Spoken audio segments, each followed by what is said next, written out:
గ్రంథంలో ఉంటాడు. 11వ అధ్యాయము 7-8 వచనాలు చదవండి. జయించువాడు వీటిని స్వతంత్రించుకొనును, దేవుడనై ఉండును, అతడు నాకు కుమారుడే ఉండును. 8 కూడా పిరికి వారును, జాగ్రత్త, పిరికి వారును, అవిశ్వాసులను, అసహ్యులను, నరహంతకులను, వ్యభిచారులను, మాంత్రికులను, విగ్రహారాధకులను, అబద్ధికులందరూ అగ్ని గంధకములతో మండు గుండములో పాలు పొందుదురు. అంటే టోటల్ గా దేవుడు ఏం చెప్తున్నాడు అంటే, చూడండి, జయించాలట. దేన్ని జయించాలి అంటే ఈ శరీరాన్ని జయించాలి. పాపం చేసేది ఈ శరీరంతోనే, అంతేనా? పాపం చేసేది శరీరమే కదా. శరీరం జాగ్రత్తగా, పాపం చేసే ఈ శరీరాన్ని పాపం చెయ్యనీయకుండా కంట్రోల్ చేయడమే జయించడం అంటే. ఇది ప్రార్థన వద్దంటది కొన్నిసార్లు, ఇది మందిరానికి వద్దంటది కొన్నిసార్లు, ఇది న్యాయాన్ని ఒప్పుకోదు కొన్నిసార్లు, ఇది తప్పు చేసి కప్పిపుచ్చుకుంటది కొన్నిసార్లు. అమ్మో, శరీరం మామూలైంది కాదు. ఎవరి శరీరం? మన శరీరమే. మన శరీరం చాలా మోసమైంది, దాని లోపల పాపం ఉంది. పాపం ఉన్న ఈ శరీరాన్ని మనం కంట్రోల్లో పెట్టకపోతే జరిగేది పాపమే. మన శరీరాన్ని మనం కంట్రోల్ పెట్టకపోతే జరిగేది పాపమే కదా. కాబట్టి పాపం చేసే నీ శరీరాన్ని నలగగొట్టి దాన్ని జయించు అంటున్నాడు దేవుడు. జయిస్తేనే పరలోకం అంట, కంట్రోల్లో పెడితేనే పరలోకం అంట. ఓకే, ఇంతకీ ఏమేం కంట్రోల్లో పెట్టాలి అంటే, ఈ శరీరం ఏమేం చేస్తుందో చూడాలి. ఏం చూస్తుందంట? ఏం చేస్తే ఈ శరీరానికి పరలోకం లేదట, ఏం చేస్తే ఈ శరీరానికి నరకం అంట అంటే 8వ వచనం చూడండి ఒకసారి. నెంబర్ 1, 8వ వచనం. నెంబర్ 1, పిరికి వారంటే అర్థం ఇక్కడ చెప్తానండి. చీకటిని చూసి అమ్మో దయ్యం ఉందని చెప్పిందో భయపడేవాళ్ళు, వాళ్ళు మాత్రమే పిరికి వాళ్ళు కాదు. ఏమా, పిరికి వారు అంటే మీకు ఏమర్థం అవుతుంది? పిరికి వారంటే భయపడేవాళ్ళు. దేనికి భయపడేవాళ్ళు? దయ్యానికి భయపడేవాళ్ళు పిరికి వాళ్ళే. దయ్యానికి భయపడేవాడు దేవుడు నన్ను కాపాడలేడని నమ్ముచున్నాడు. వింటున్నారా? ఏమా, దయ్యానికి భయపడే వాళ్ళు ఎందుకు భయపడుతున్నారు? అది నన్ను ఏమైనా చేసింది, యేసు ప్రభు కాబట్టి నన్ను కాపాడలేడు అంటే దాని అర్థం ఏంటి? యేసు ప్రభు ఏమీ చేయలేనివాడని నమ్ముతున్నాము, దయ్యం మనల్ని ఏమైనా చేయగలదని నమ్ముతున్నాము, దయ్యమే యేసు ప్రభు కంటే దేవుడి కంటే బలమైంది నమ్ముతున్నాం కాబట్టి భయపడుతున్నాం. పిరికి వారన్నది ఇంకోటి కూడా చెప్తాను. పిరికి వారంటే ఏంటంటే, యేసు ప్రభుని నమ్మితే నిన్ను చంపేస్తా అన్నాడు అనుకో, మీ ఆయనో మీ ఊర్లో వాళ్ళు లేదంటే ఎవరన్నా, యేసు ప్రభుని నమ్మితే నిన్ను చంపేస్తామంటే కలిగేది భయమే కదా, అవునా కదా? నిన్ను చంపేస్తాను అంటే కలిగేది భయమే. ఓకేనా? భయానికి వ్యతిరేక పదం ధైర్యం. పిరిగితనానికి వ్యతిరేక పదం ధైర్యం. ఎవడైనా నువ్వు యేసు ప్రభువుని నమ్ముకుంటే చంపేస్తాను అంటే, ఆ చంపేస్తాను అనే మాటకి ఎవరైతే భయపడుతుంటారో వాళ్ళు పిరికివాడు. ఇలాంటి వారు పరలోకానికి వెళ్ళరు, నరకంలో పడేయబడతారు. ఇంకో పిరికితనం చెప్తారనండి. కొంతమంది మేము పెద్ద కులం, యేసు ప్రభుని నమ్ముకుంటే మమ్మల్ని తక్కువ కులం అంటారు, ఈ లోకం అంతా మమ్మల్ని అవమానపరుస్తుంది అని మేము మనసు లోపలే దేవుణ్ణి నమ్ముకుంటున్నాము, మేము చర్చికి రాము, మేము మందిరానికి రాము, మేము వాక్యం చదవం, ఇదంతా చేయము, లోపల మా మనసులో ఉంది అని అనుకోవడం కూడా పెరుగుతారు. మాది పెద్ద కులం, పెద్ద కులం అయితే నిన్నేం చేస్తారు? ఆ పెద్ద కులం వాళ్ళు వచ్చి నీ పాపాల కోసం వాళ్ళు ఏమైనా రక్తం కార్చారా? నిన్ను పరలోకం తీసుకెళ్ళగలరా? నరకం నుంచి తప్పించగలరా? పెద్ద కులం లేదు. కనుక ఎవరైతే పెద్ద కులం మేము కాబట్టి యేసు ప్రభుని నమ్ముకుంటే ఆ బయట వాళ్ళందరూ మమ్మల్ని అవమానపరుస్తారు అని అనుకుంటున్నారో, ఆ భయం, ఆ పిరిగితనం కలవాళ్ళు నరకానికి వెళ్తారు. నెంబర్ 1, నరకానికి తీసుకెళ్లే పిరిగితనం. ఈ పిరిగితనం మన దగ్గర ఉందా లేదో చూసుకోవాలి. Okay, right. తర్వాత ఏంటమ్మా? అవిశ్వాసులు. అవిశ్వాసులు అంటే చెప్పాను, అపనమ్మకస్తులు. అసలు బైబిల్ నిజమేనా? నరకం ఉందా? పరలోకం ఉందా? యేసు ప్రభు చనిపోయి తిరిగి లేచాడా? యేసు ప్రభు నిజమైన దేవుడా? చనిపోయిన తర్వాత నేను అవుతాను? ఇవన్నీ తెలియకుండా ఉండేదే అవిశ్వాసం, అనుమానం. ఈ అనుమానం, అవిశ్వాసం ఎవరికైతే ఉందో వాళ్ళు నరకంలో వెళ్ళిపోతారు, పరలోకం వెళ్ళలేరు. తర్వాత అసహ్యులు అంటే దేవుడికి నచ్చని కార్యాలు చేసేవాళ్ళు. తర్వాత నరహంతకులు అంటే మనుషులను చంపేవాళ్ళు.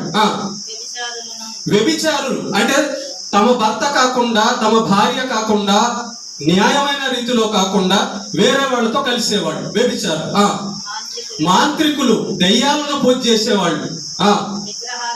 విగ్రహాలను, నిజమైన దేవుణ్ణి కాకుండా ఒక బొమ్మను తయారు చేసుకొని ఒక్కొక్కని, చెట్టుని, పందిని, పాముని, చేపని, ఇలా లోకంలో సృష్టింపబడిన దాన్ని పూజించేవాళ్ళు, డబ్బుని పూజించేవాళ్ళు విగ్రహార్థులు. ఇలాంటి వారన్నా నరకానికి వెళ్తారు.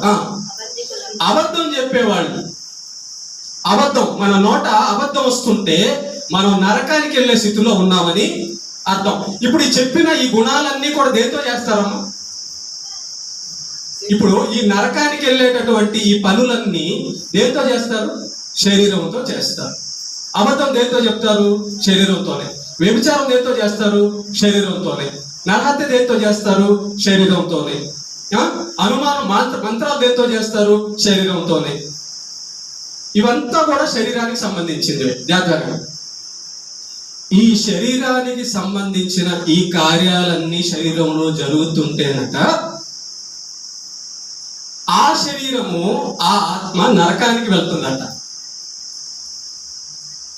ఇప్పుడు మనం చూసుకోవాలి, మన శరీరంలో ఈ కార్యాలు ఉన్నాయా లేవా? మన శరీరంలో పెరిగితనం ఉందా లేదా? మన శరీరం మన ఆత్మ, మన శరీరం భయపడుతుందా ఏమన్నా? యేసు ప్రభును నమ్మితే నేను చంపేస్తాననే వాళ్ళకి ఏమైనా భయపడుతుందా? తర్వాత మన శరీరం అసహ్యమైన కార్యాలు ఏమన్నా చేస్తుందా? తర్వాత మన శరీరం ఏమన్నా నరహత్య చేస్తుందా? ఇక్కడ నరహత్య అంటే ఇంకోటి కూడా ఉందండి. నరహత్య అంటే కేవలం కత్తి పట్టుకొని చంపడమే కాదు. నరహత్య అంటే ఒక వ్యక్తిని దూషించడం కూడా నరహత్య, అన్యాయంగా. ఇది కూడా నరహత్య, నోటితో చేసే నరహత్య. మంచోడిని నువ్వు చెడ్డోడు అని చెప్పావనుకో, ఆ జనాలందరూ వాడిని చెడ్డోడు అనుకుంటారు, వాడిని చంపినట్టే. తర్వాత వ్యభిచారము మన శరీరమే చేసేది. కాబట్టి మన శరీరం ఈ చెప్పబడిన నరకానికి వెళ్ళేటటువంటి యొక్క పనుల్లో ఇంకా చాలా ఉన్నాయి. నువ్వు ప్రార్థన చేయకపోయినా పాపం అది, దేవుడు ప్రార్థన చేయమన్నాడు. నువ్వు మందిరానికి రాకపోయినా పాపం అది, దేవుడు మందిరానికి రమ్మన్నాడు. నువ్వు బైబిల్ చదవకపోయినా, వినకపోయినా పాపం అది, దేవుడు విని చదవమన్నాడు. కాబట్టి మన శరీరం ఏ పనులు చేస్తుందో గుర్తించాలి. ఇదిగో ఈ పనులు చేసిన వాళ్ళందరట నరకానికి పోతారట. ఇప్పుడు మన దగ్గరికి వద్దాం. నరకానికి వెళ్ళే వాళ్ళకి విధించే శిక్ష, నరకానికి వెళ్ళే వాళ్ళు చేసిన పనులన్నీ అవైతే, ఇప్పుడు చూద్దాం, మనం పరలోకానికి వెళ్ళే స్థితిలో ఉన్నామా, నరకానికి వెళ్ళే స్థితిలో ఉన్నామా? మనల్ని మనం పరిశీలించుకుందాం జాగ్రత్తగా. వీటిల్లో, ఈ చెప్పబడిన వీటిల్లో ఒకటి ఉన్నా నరకానికి వెళ్ళిపోతారు. ఏమా వింటున్నారా? వీటిల్లో ఒక్కటి ఉన్నా నరకానికి వెళ్ళిపోతారు. చివరిలో చూడండి, విగ్రహాల దక్కులను అబద్ధం. నేను నా నోట్లోంచి అబద్ధాలు మానేశానండి అన్నోళ్ళు మీ మనసుకు మీరు చూసుకోండి. నీ శరీరం, నీ నోరు అబద్ధం చెబుతుందా లేదా? అబద్ధం చెప్పే వాళ్ళంట పరలోకానికి వెళ్ళరాట. ఓకే, ఇప్పుడు అబద్ధం మానేసుకోవాలి, దొంగతనం మానేయాలి, దేవుడికి నచ్చందంతా మానేయాలంటే మన శరీరాన్ని ఏం చేయాలంటే మనం కంట్రోల్లో పెట్టుకోవాలి. మన శరీరాన్ని మనం కంట్రోల్లో పెట్టుకోవాలి. ఇంకో విషయం చెప్తాను. ఇప్పుడు మనం మందిరానికి వచ్చాం ఏమా, మందిరానికి వచ్చింది ఎందుకు? అదొకటేనా? పాటలు పాడవా? ప్రార్థన చేయవా? ప్రభు బల్ల తీసుకోవాలి. ఇలా దేవుని యొక్క మందిరంలో అన్ని కార్యాలు ఉన్నాయి కదా, ఓకేనా? ఈ అన్ని కార్యాల్లో నీ శరీరం ఎలర్ట్ గా, చలాకీగా ఉంటుందా? ఈ అన్ని కార్యాలు చేసేటట్టుగా నీ శరీరాన్ని నువ్వు కంట్రోల్లో పెట్టుకుంటున్నావా? పౌలు గారు ఇందాక అనింది, ప్రార్థన చేసేటట్టుగా తన శరీరాన్ని కంట్రోల్లో పెట్టుకున్నాడు. వాక్యం చదివేటట్టు తన శరీరాన్ని కంట్రోల్లో పెట్టుకున్నాడు. వాక్యం వినేటట్టు తన శరీరాన్ని కంట్రోల్లో పెట్టుకున్నాడు. అబద్ధం రాకుండా, పాపం చేయకుండా తన శరీరాన్ని కంట్రోల్లో పెట్టుకున్నాడు. ఓకే, నలగ కొడుతున్నాడట దాన్ని. చూడండి ఒకసారి, నలగ కొట్టడం అంటే చెప్తానండి. నేను నైట్ డ్యూటీ చేశానయ్యా, కాబట్టి వాక్యంలో కూర్చున్నప్పుడు నాకు నిద్ర వస్తుందంటే అది నలగ కొట్టడమా? శరీరం పనుకో, వాక్యం వస్తే వచ్చిందని వదిలేయడమా? నలగ కొట్టడం అంటే నిద్ర రాకుండా, ఒకవేళ నిద్ర వచ్చినా ఆ నిద్ర పోవడం వలన వచ్చే లాభం ఏదో దాన్ని పోగొట్టుకొని, నిద్ర పోకుండా దేవుడి వాక్యం వింటే వచ్చే నష్టాన్ని పొందుకోవడం నలగొట్టడం. నువ్వు దేవుని వాక్యం వినేటప్పుడు నీ కాన్సన్ట్రేషన్, నీ ఆసక్తి, నీ శ్రద్ధ, నీ శరీరం ఎలా ఉందో, మీ శరీరాలన్నీ నాకు చూపిస్తున్నాయి. మీ శరీరాల్లో సూచనలు కనబడుతున్నాయి నాకు. మీ శరీరం ఏం చేస్తుందో నాకు సూచన కనబడుతుంది. నువ్వు కరెక్ట్ గా వాక్యం వింటున్నావో లేదో, నేను చెబుతున్న వాక్యం నీ హృదయంలోకి పోతుందో లేదో మీ దేహాలు నాకు చెబుతున్నాయి. నేను నాకు చెప్పాను ఈరోజు పాఠం ఏంటంటే, మనం ఏం చేస్తున్నామో మన బాడీ తెలియచేస్తుందట. మనం ఎలాగా ఉన్నామో మన బాడీ తెలియచేస్తుందట, మన శరీరం తెలియచేస్తుందట. మరి మీరేం చేస్తున్నారో వాక్యం చెప్పేటప్పుడు నాకు అర్థమవుతుంటే, వింటున్నారా? నేను వాక్యం చెప్పేటప్పుడు మీరేం చేస్తున్నారో నాకు అర్థమవుతుంటే, నేను వాక్యం చెప్పేటప్పుడు మీరేం చేస్తున్నారో మీకు అర్థం కావడం లేదా?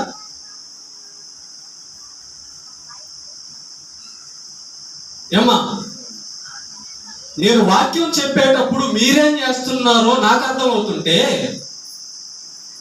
నేను వాక్యం చెప్పేటప్పుడు మీరేం చేస్తున్నారో మీకు అర్థం కావడం లేదా? అర్థమైతే నిద్ర ఎందుకు వస్తుంది? అర్థమైతే పక్క చూపులు ఎందుకు వెళ్తాయి? అర్థమైతే ఆసక్తి, సినిమా చూసేటప్పుడు నిద్రపోతారా? వారు ఏం చేస్తుంది మన శరీరం? దేవుడు అంటున్నాడు, అబద్ధికులను, నరహంతకులను, అవిశ్వాసులను, పిరికి వారిను, వ్యభిచారులను, దొంగలను, ధనాశపరులను, పాపం చేసే వాళ్ళని నరకానికి నేను పడేస్తాను అంటున్నాడు. Okay, right. ఇప్పుడు మన శరీరము దేవుడు చెప్పిన కొలతలో ఉందా? మన శరీరము మోసంలో ఉందా అని మనం చూసుకోకపోతే చాలా ప్రమాదంలో ఉన్నట్టు. ఎవరో కాదండి, మనం ఏం చేస్తుంటాం తెలుసా? మనం చేసే పని ఏంటంటే తెలుసా? అది వాడు దొంగ, ఆమె దొంగ, వాడు చెడ్డోడు, ఈమె చెడ్డది అంటుంటాం. కానీ మన శరీరాన్ని మనం కంట్రోల్లో పెట్టుకున్నాం అట్లాగా? ఎదుటోళ్ళనేమో మనం తప్పు మోపుతుంటాం, రైట్? మరి నువ్వు తప్పు చేస్తున్నావా లేదా? యేసు ప్రభు మాట అన్నాడు, నువ్వు ఎదుటి వారి వైపు వేలు చూపించేటప్పుడు ముందు నీ వైపు చూసుకో అన్నాడు. ఎదుటి వాళ్ళు తప్పు అని మోపే ముందు నువ్వు నీతిమంతురాలు, నువ్వు నీతిమంతుడై ఉండాలి అంటున్నాడు దేవుడు.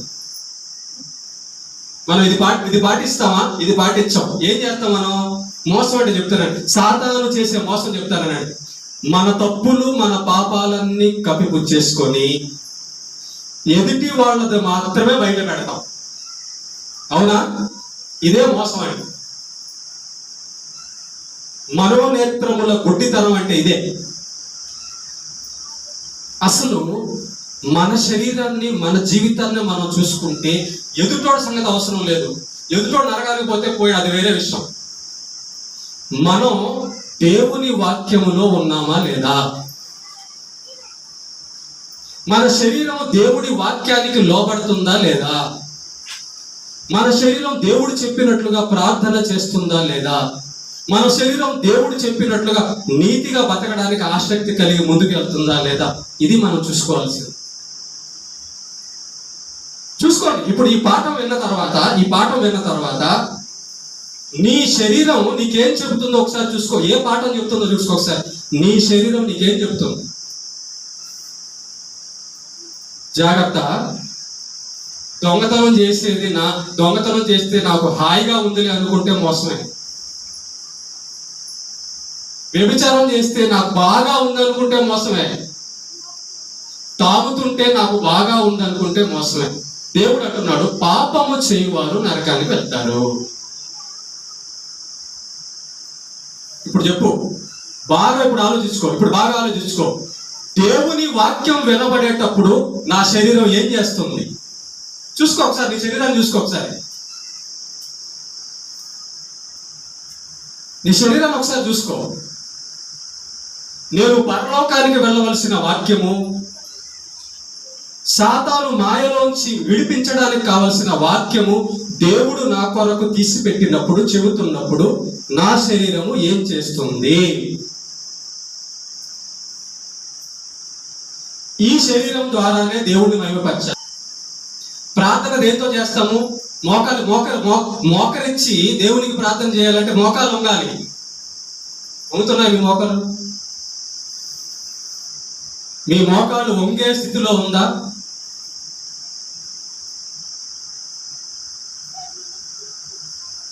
ఆలోచించుకోండి ఒకసారి.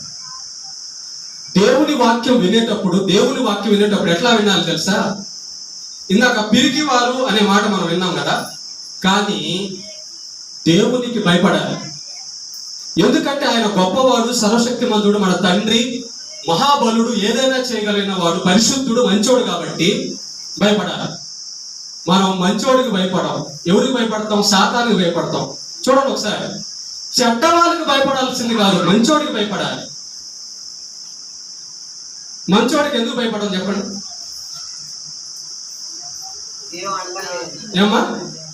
ఏమన్నాని? దేవుడు మంచోడా చెడ్డోడా? మరి మంచోడు నరకంలో వేస్తున్నాడు ఏంటి? ఏమంట? బగబగ మండే మంటలో వేసేస్తాడా? మంచోడేనా? మంచోడు మంటల్లో వేస్తాడనమాట. చూసారా? సాతాను ఎంత కుయుక్తిలో మనుషుల్ని మోసం చేస్తున్నాడు చూడు. వాడు మంచోడు కాబట్టి వాడి జోడికి వెళ్దాం, వాడిని కొడదాం, వాడిని తిడదాం, వాడిని ఏమన్నా చేద్దాం. ఎందుకంటే వాడు మంచోడు. అదే కత్తి పట్టుకొని తాత తిరుగుతున్నాడు అనుకో, వాడు జోలికి వెళ్తారా? వాడు చెడ్డోడు కాబట్టి వాడు చంపేస్తాడు, కొడతాడని. సాతాను చేసిన మోసం ఇదే. మన శరీరంలోకి తీసుకొచ్చి వాడు ఈ యొక్క గుణాలన్నీ కూడా మనం పరలోకానికి వెళ్ళనీయకుండా చేస్తాడు. కాబట్టి ప్రేమన దేవుని బిడ్డలారా, గుర్తించేవారుగా ఉండాలి. నా కళ్ళు ఈరోజంతా ఏం చేశాయి? నా శరీరం ఈరోజంతా ఏం చేసింది? నా శరీరం ఏం పనులు చేస్తున్నాయని ఎవరైతే గుర్తించగలరో, గుర్తించితే ఏమవుతుంది చెప్పండి? సరి చేసుకుంటారు. నువ్వు ఏం చేస్తున్నావో నీకు అర్థమైతే నువ్వు సరి చేసుకోవడానికి ప్రయత్నిస్తావు. నువ్వు సరి చేసుకోవడానికి ప్రయత్నిస్తావు. నేను మొన్న కొత్తకి చెప్పాను, అయ్యా ఆ మందు మీదే రాసి ఉంటుంది, ఈ మందు తాగే వాళ్ళందరూ కూడా చచ్చిపోతారు, ఆరోగ్యం చెడిపోద్దని ఆ మందు మీదే రాసి ఉంటుంది, ఈ మందు తాగడం అన్నా అమ్మడం అన్నా తప్పు అని ఒక అతనికి చెప్పాను నేను.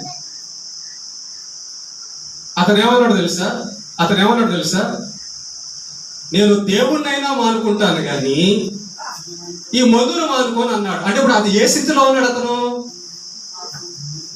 ఏ స్థితిలో ఉన్నాడంటే అతను ఏం చేస్తున్నాడో అది అతనికి గుర్తించలేకుండా పోయింది.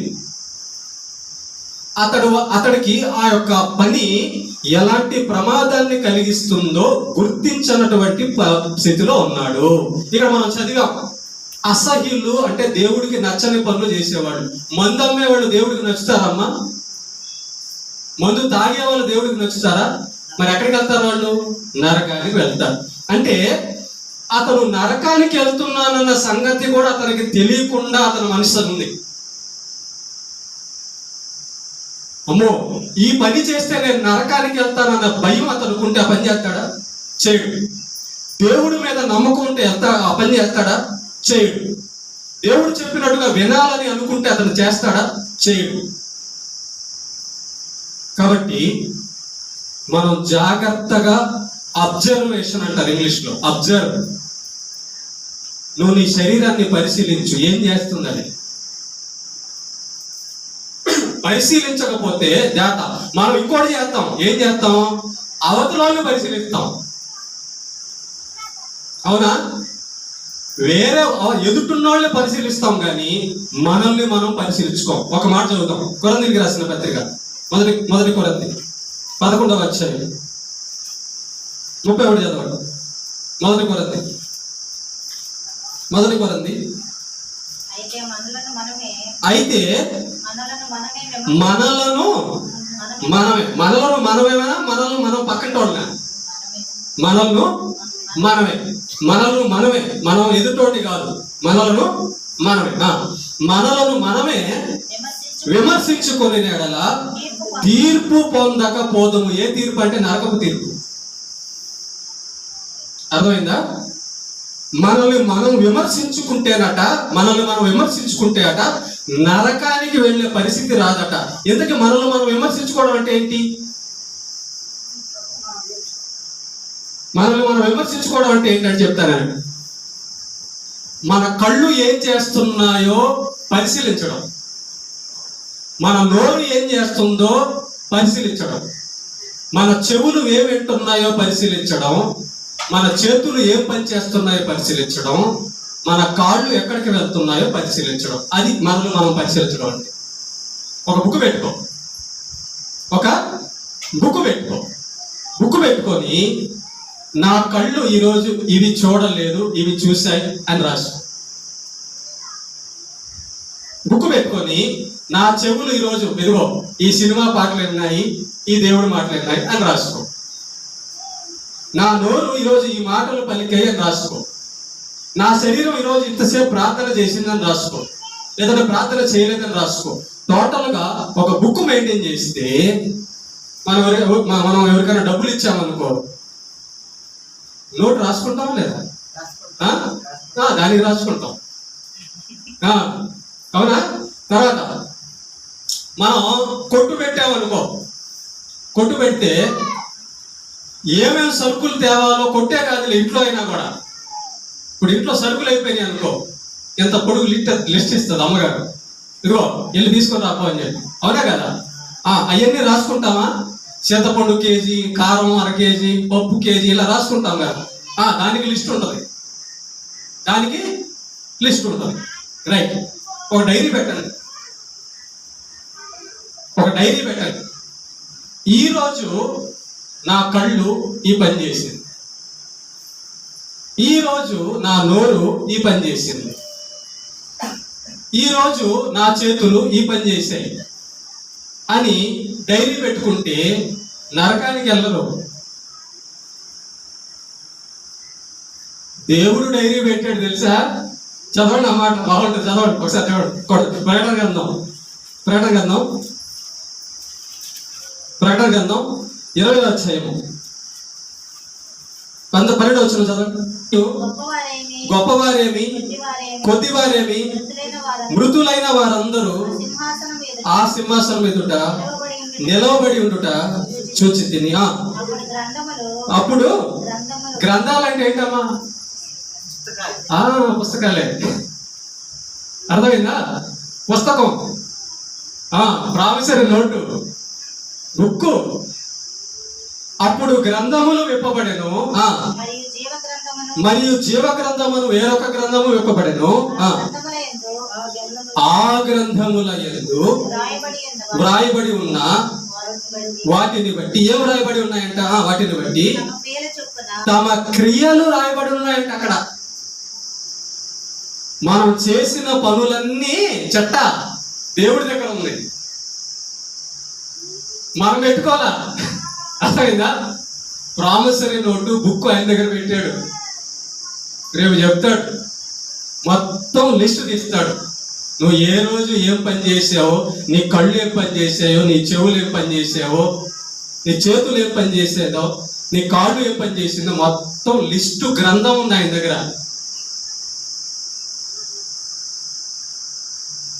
మనం పెట్టుకున్నాం ఎప్పుడన్నా బుక్?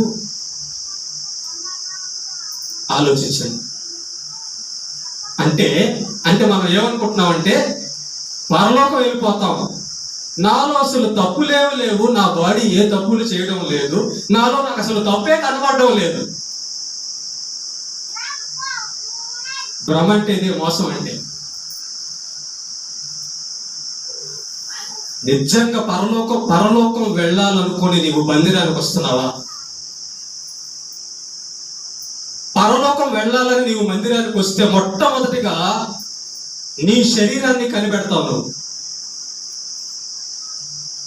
నీ శరీరం ఏం చేస్తుందో పరిశీలిస్తావు. దాన్ని పక్కన సంగతి పక్కన పెట్టండి. ఏమా అదమ్మా ఏం చేస్తుంది నీ కళ్ళు, శరీరం? చూసారా? అదే అన్నమాట. మన శరీరాన్ని మనం కంట్రోల్లో పెట్టకపోతే అది మనల్ని సమస్యల్లోకి తీసుకెళ్తుంది. ఓకేనా? కనుక శరీరాన్ని గుర్తించడం అనేది చాలా చాలా చాలా చాలా ఇంపార్టెంట్. ఈ రోజు నుంచి ఈ పని చేస్తే మీకు బెటర్. లెక్క రాసుకో,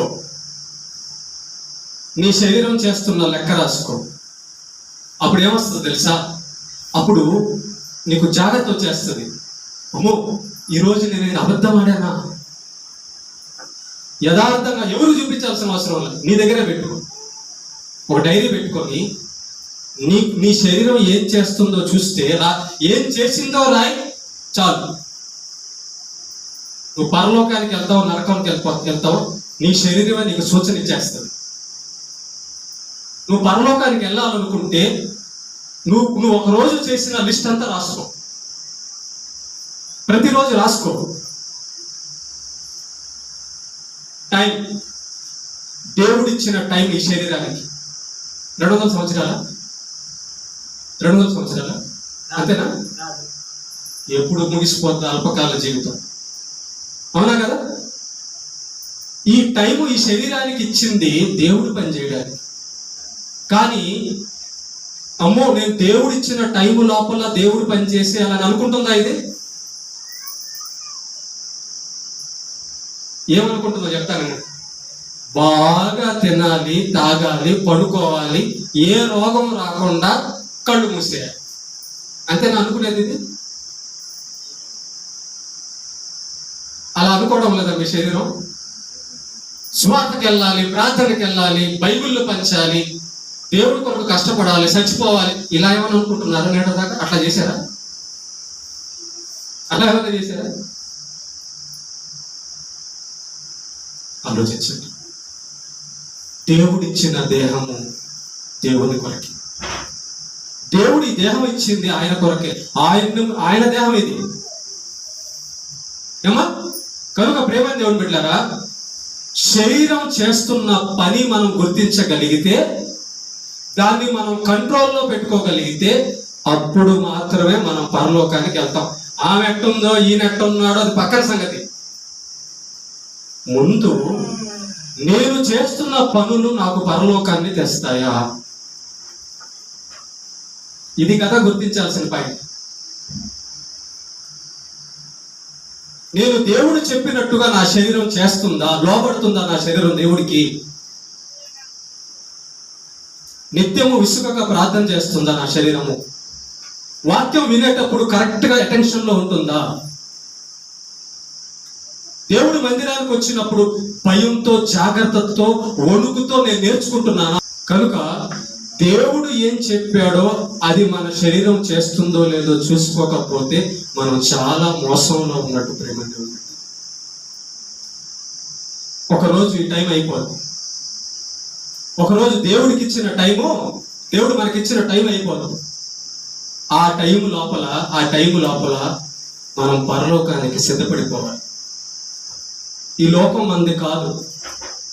ఈ లోకంలో ఉన్నది ఏది మనం తీసుకెళ్ళాము. గుర్తుపెట్టుకోండి. మనం ఎంత గొడవ పెట్టుకున్నా, ఎంత కొట్టుకున్నా, ఎంత తిట్టుకున్నా ఈ లోకంలో ఉన్నంత వరకే. కానీ వెళ్ళిపోతే ఎవరితో గొడవ ఉండదు, ఎవరితో ఇబ్బందులు ఉండవు. కనుక ఉన్న ఈ కొద్ది రోజులు దేవుడి కోసం బతికి మంచిగా ఉన్నాం. ఉన్న ఈ కొద్ది రోజులు మన శరీరం ఏం చేస్తుందో గమనించి దాన్ని లోపరుచుకుందాం. ఉన్న ఈ కొద్ది రోజులు దేవుడి కోసం బతికి మంచి పనులు చేస్తే పరలోకం వెళ్తాం.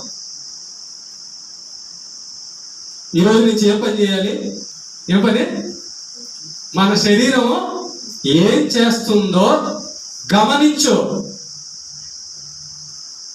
నీకు మేలని. మనలను మనమే విమర్శించుకొని ఎడల తీర్పు దీనికి ఇష్టమేనా? నా తప్పులు నేను చూసుకొని నా తప్పులు నేను సర్దిద్దుకోవడం నాకు ఇష్టమేనా అనుకుంటే అది మంచిది. ఇక్కడ తగాదాలు ఎందుకు వస్తాయి తెలుసా? తగాదాలు ఎందుకు వస్తాయి? మన తప్పులు మనం చూసుకోకుండా ఎదురు చూస్తుంటాం, అంతే. అక్కడే వస్తాయి తగాదాలు. అరే నేనే తప్పుడుగా ఉన్నాను, ఇంకా వెనుతోడిని మనం నేను విమర్శించేది అనుకుంటే రావు. సాతాను ఏం చేస్తాడు? ఇదిగో వాడు తప్పుటోడు అంటాడు కానీ నువ్వు తప్పుటోడివి అనడు. విమర్శ అంటే ఇది. చూసారా? ఇప్పుడు ఈ పాఠం చెప్పిన తర్వాత నీ శరీరాన్ని గమనించు. అది నిన్నేం చేస్తుందో ఒకసారి చూడు. నీ శరీరం నీది కాదు, దేవుడిది. నీ శరీరము దేవుడికి లోబడాలి. మన శరీరము సాతానికి లోబడకూడదు, దేవుడికి లోబడాలి. ఇప్పటి నుంచి, ఈ రోజు నుంచి చూసుకో ఒకసారి. నా శరీరం ఏమేమి పనులు చేస్తుందని చూసుకున్నావంటే నీకు అర్థమైంది. భక్తులు అవ్వాలంటే మన శరీరాన్ని మనం నల్లగొట్టాలా? మనం నల్లగొడతామా? నిద్ర పెడతామా? తిండి పెడతామా? నల్లగొడతామా? దాన్ని చిన్న ముళ్ళు గుచ్చుకుంటే అమ్మో నా శరీరానికి ముళ్ళు గుచ్చుకుంది. ఎండలోకి వెళ్తే అమ్మో నా శరీరం ఎండలోకి వెళ్తుంది. వర్షం పడితే అమ్మో నా శరీరం వర్షానికి తడిసిపోద్దేమో. వద్దు ప్రేమ దేవుడుతున్నాడు. ఈ శరీరాన్ని ప్రేమించొద్దు. అట్లా అని చెప్పని కత్తి తీసుకొని పొడుచుకోమని కాదు అని అర్థమైందా? దేవుడి కోసం కష్టపెట్టాలి. దేవుడి కోసం కష్టపెడితే ఆ శరీరం దేవుడు మహిమ దేహంగా మారుస్తాడు. ఓకేనా? ఈరోజు ఒక డైరీ పెట్టుకోండి. మంచిది అది. ఇలా ఎవరు చెప్పరు మీకు. నీ శరీరం ఏం చేస్తుందో కనీసం ఒక పని చేయండి, ఒక చిన్న పని చేయండి. సరే, నెల రోజులు వద్దు, 6 పేపర్లు పెట్టుకోండి 6 రోజులకి, వారానికి. ఈరోజు ఆదివారం కదా, సోమవారం నుంచి శనివారం వరకు వారం రోజులకి రోజు ఒక పేపర్ చొప్పున ఈ రోజు నా శరీరం ఈ పనులు చేసిందని 6 రోజులు రాసుకోండి. 7వ రోజు చూసుకోండి ఒకసారి. మీకు అర్థమైపోద్ది మీ శరీరం ఏం చేస్తుంది. మీ శరీరం పరలోకానికి వెళ్ళే విధంగా మీకు చేస్తుందో, నరకానికి వెళ్ళే విధంగా చేస్తుందో మీకే అర్థమైపోతుంది. ఓకేనా? ఇది మనకు మంచిది ప్రేమ దేవుని బిడ్డ. కాబట్టి అప్పుడు జాగ్రత్త పడతాం. అమ్మో, నా శరీరం ఇలా ఉందా, ఇలా చేస్తుందా ఏమో. అది రాసేటప్పుడు ఏమేమి రాస్తారంటే సగం గీత కొట్టండి మధ్యలో. 6 పేపర్లు కదా, ఈ 6 పేపర్లలో ప్రతి పేజీకి సగం గీత కొట్టండి. ఇటు ఒక భాగం ఇటు ఒక భాగం ఉంటుంది, వస్తుంది. అవునా? ఇటు ఒక భాగం ఇటు ఒక భాగం వస్తుంది. ఈ కుడి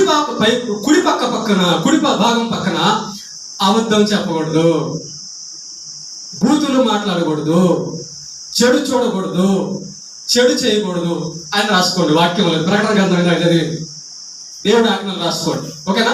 ఇటు రాసుకున్న తర్వాత ఇటు మనం చేసింది చూడండి ఒకసారి. అప్పుడు మీకు తీర్పు వచ్చేస్తుంది. తీర్పు వచ్చేస్తుంది. ఈ 6 రోజులు నాకు చూపించొద్దు. మీరే ఈ 6 రోజులు చూసుకున్న తర్వాత ఏమవుతుందో తెలుసా? నెక్స్ట్ వారానికి డెవలప్ అవుతారు. మిమ్మల్ని మీరు చూసుకోవడం ప్రారంభించిన తర్వాత మిమ్మల్ని మీరు సరి చేసుకోవడం కూడా ప్రారంభిస్తారు. అవును, దేవుడు ఎందుకు మనల్ని విమర్శించుకోమన్నాడు? అది మంచి పని కాబట్టి, అది మనల్ని అభివృద్ధి చేసుకోవడం కాబట్టి. మీరే రాసుకోండి. ఒక 6 పేజీలు రాసుకుంటారా? రాసుకొని చూసుకోండి. 7వ రోజు నా జీవితం అంతా కరెక్ట్ గా ఉంది, పరలోకానికి వెళ్ళేటట్టు అంటే మీకు వందనాలు. లేదంటే మాత్రం సరి చేసుకోమని దేవుడిస్తున్న అవకాశము. దేవుడిచ్చే అవకాశం ఎంత ప్రేమతో ఇస్తున్నాడు చూడండి. ఈ అవకాశాన్ని మనం పోగొట్టుకోకూడదు. ఓకేనా? రైట్.